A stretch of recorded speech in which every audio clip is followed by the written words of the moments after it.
We'll start linear algebra with a discussion of vectors. Earlier we have seen the scope of linear algebra and the problems that we are going to solve. We have an idea about that. We have learned vectors in physics, but that idea of what we have learned is physics. Linear algebra will generalize that. And let us see how you go. I am sure in your high school you have learned vectors and you have represented vectors with arrow like this. Vectors have magnitude and direction. Vectors are usually shown by this bold font letter, and this magnitude is shown by this type of a symbol which we call norm. We have used vectors for several important quantities in physics such as force, velocity, acceleration, etc. In this particular picture, the vector x has its magnitude of norm x and it has a direction that is given by this angle theta with respect to some known axis here. You can denote this axis as x or something else, but with respect to this axis, this vector x is aligned theta anticlockwise.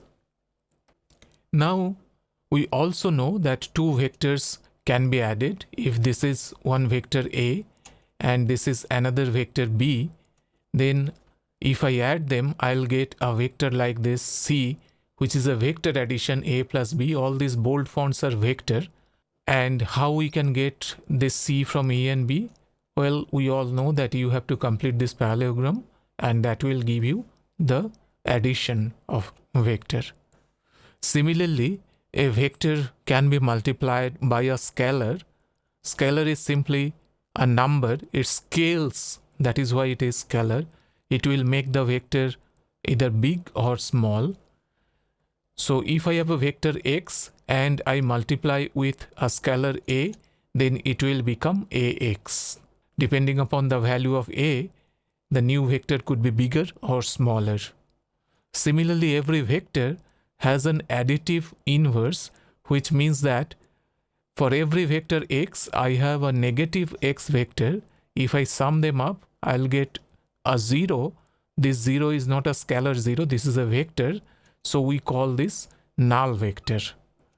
If we add vectors, two or more, similarly if we multiply vectors with a scalar, we always get more and more vectors. So from one vector I can get many vectors, in fact infinitely many vectors by multiplying with scalars. Now let us take vector in R2. In fact we are discussing vector in R2. What is R2? R here means real number. So R2 means this is a plane where every point in that plane is represented by two real numbers. Don't get intimidated with these mathematical symbols. They don't mean anything other than that, our usual two-dimensional plane. So R2 is a two-dimensional plane and every point here, just like P, is given by x1, x2. This x1 and x2 are real numbers.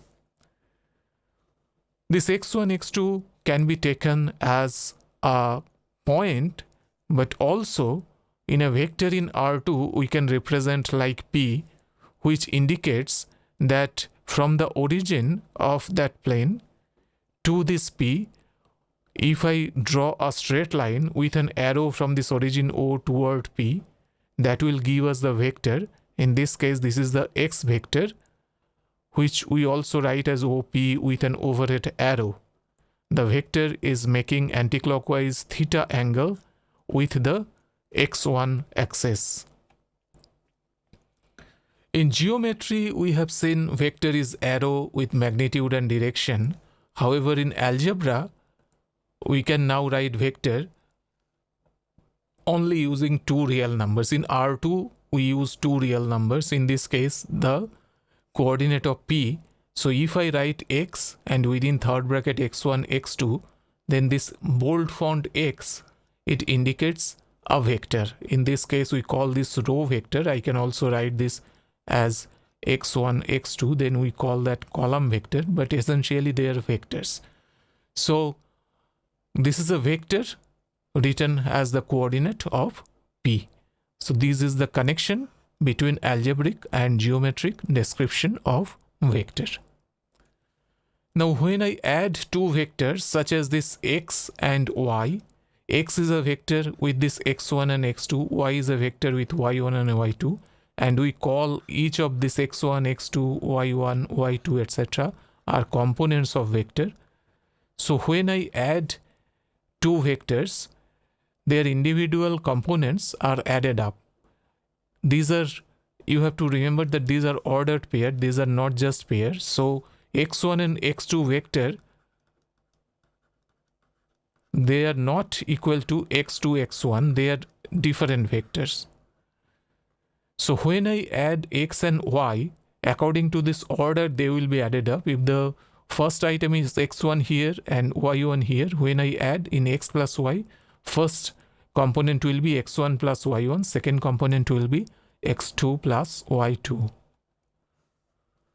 Similarly, when I multiply a vector by a scalar, the idea of scalar is to scale the size. So what it will do is that the scalar, let us say from x I am going toward ax, where a is a scalar. If x is x1, x2, my ax will be ax1, ax2. Both the components are multiplied by a. The vector has additive inverse that we have seen before, that x and minus x, if I add them, I'll get a 0, that is the null vector.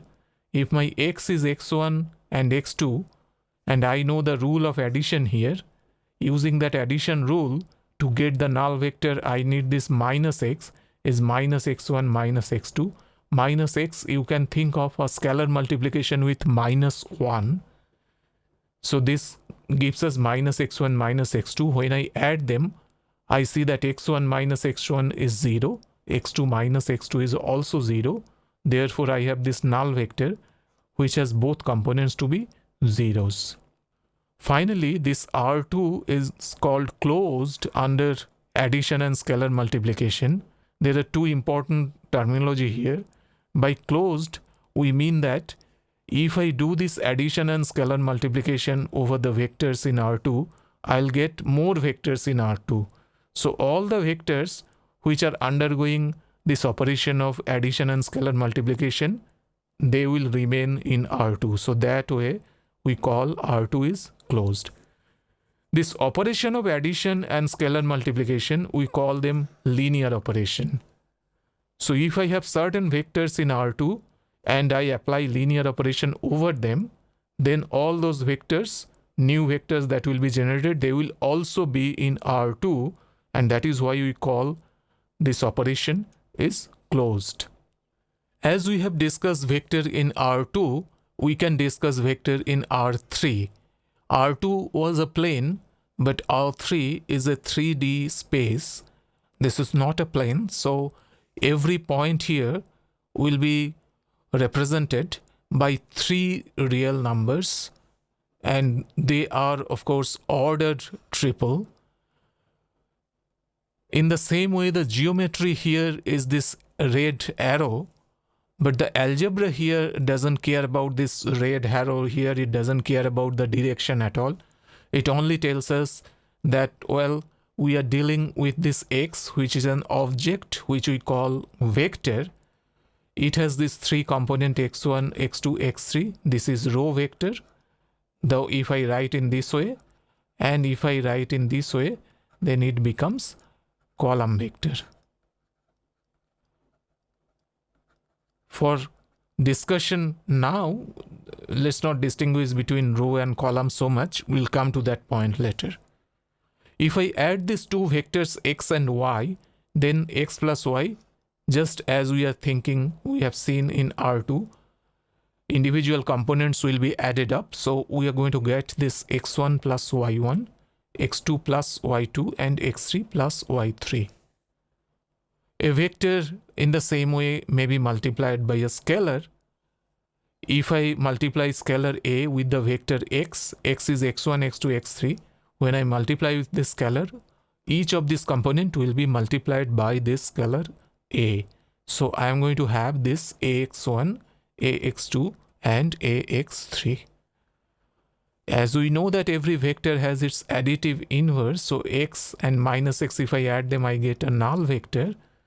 Therefore, my minus x, which is actually a scalar multiplication with minus 1, so that will be minus x1, minus x2, minus x3. When I add it with my x vector, I'm going to get this null vector that will have 0, 0, 0 components. And just like R2, R3 is also closed under linear operation. That means if I take few vectors from R3 and I apply addition and scalar multiplication over them, I'll get new vectors in R3. It doesn't go from R3 to R2 or R2 to R3. They will remain in their space. That is why this space R2, R3 are closed. Now this idea that we have developed so far, we can generalize for Rn, where n is a positive integer greater than 3. So we can go up to n-dimensional space. We cannot draw here. This is where the geometry ends. But the algebra can still go on. This is the power of algebra, that it doesn't require a visualization really. We have visualized up to R3, but Rn we can discuss without visualizing it. So what is Rn then? This is an n-dimensional space. It is not a physical space. This is a mathematical space. So this is an n-dimensional space. That means every point is represented using n real numbers which are ordered in tuple. This term ordered is important. If I exchange this x1 and x2, then this will be a new vector. I cannot just randomly place these components. They have an order of placement. So now this n-dimensional vector has n components, x1, x2, all the way up to xn. I can add these n-dimensional vectors. One is x, let us say x1 to xn, another is y, that is y1 to yn. I can add them up, that is x plus y will give me x1 plus y1, x2 plus y2, all the way up to xn plus yn. As we have done before, I can multiply an n-dimensional vector with a scalar. So if I multiply this vector x with a scalar a, then what I'll have is this ax1, ax2, etc. up to axn. Every component will be multiplied by the scalar a. Vector in n-dimensional space will also have its additive inverse. So if x is a vector, I'll have a negative x, which will be a scalar multiplication of x with minus 1. If I add them up, I'll get a null vector in n-dimensional space. So all the components, n components of this vector will be zeros. And just like this R2 and R3, Rn is also closed under linear operation, which means that if I take a couple of vectors from Rn and I apply addition and scalar multiplication over them, I get newer and newer vectors, and all those vectors will also remain in Rn. Their dimension will not change.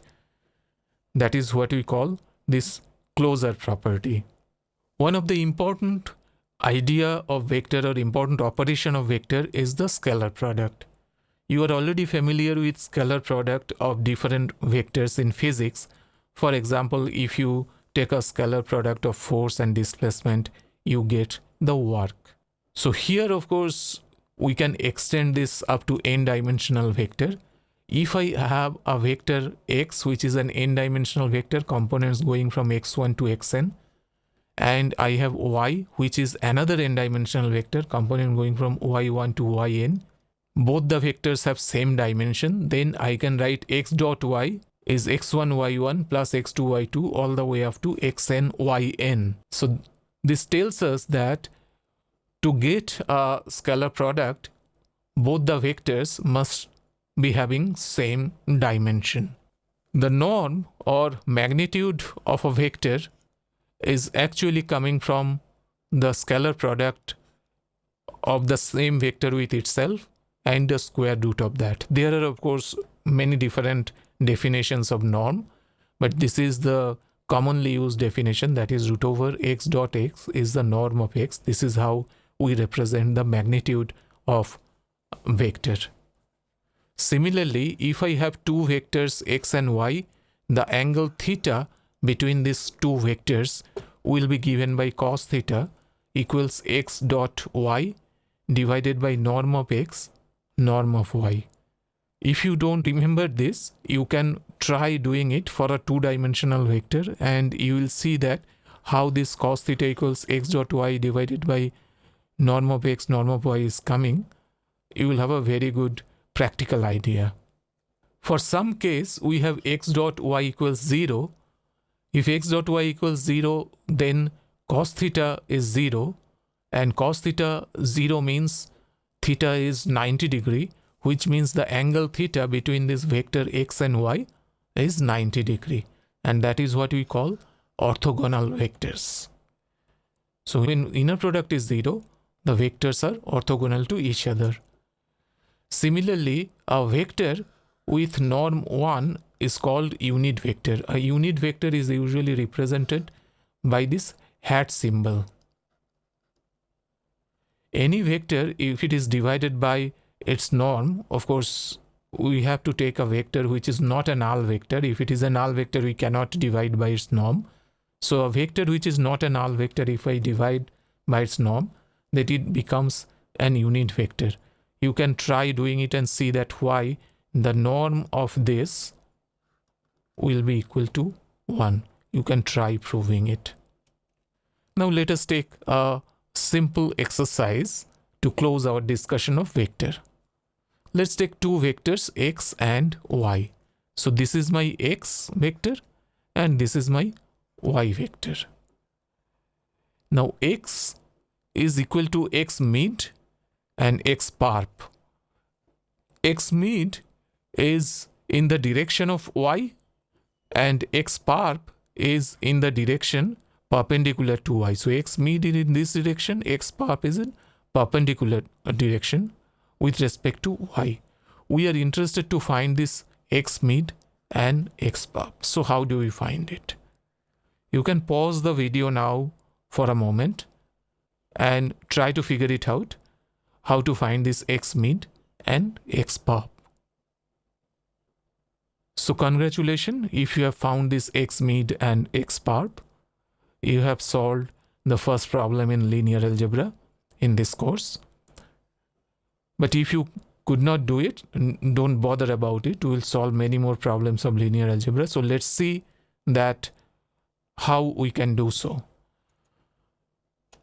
So this x mid is parallel to y. So we can write x mid equals ay. A is a scalar. And x parp is orthogonal toward y. So x parp dot y should be equal to 0. This is another scalar 0.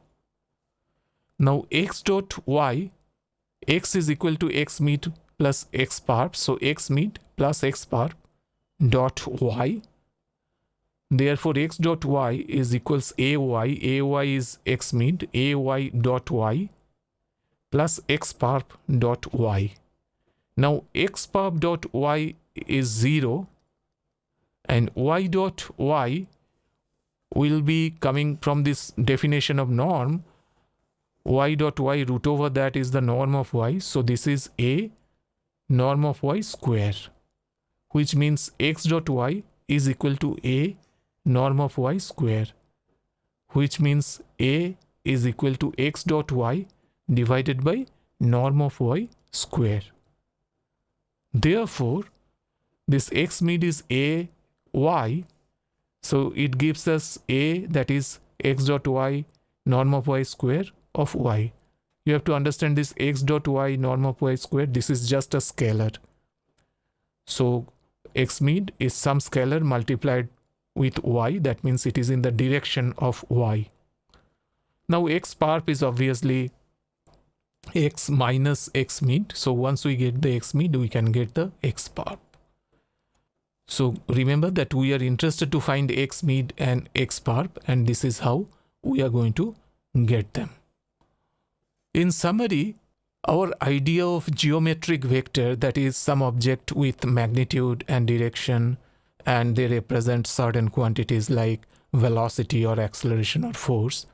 From there, now we have to migrate toward the idea in linear algebra. Here, vector is simply structured data. It's a list of numbers, or it could be list of symbols also, but you can take it as list of numbers here. We have discussed here real numbers, but it could be integers or complex numbers as well. It is only structured data. The order of those numbers are important. They cannot be arbitrary. So what we have discussed is the connection between these two different types of descriptions. They are same, but this structured data type of description, what we have just seen, it is more powerful in mathematics. It will help us to solve a lot more complicated problem where we cannot see a geometric interpretation.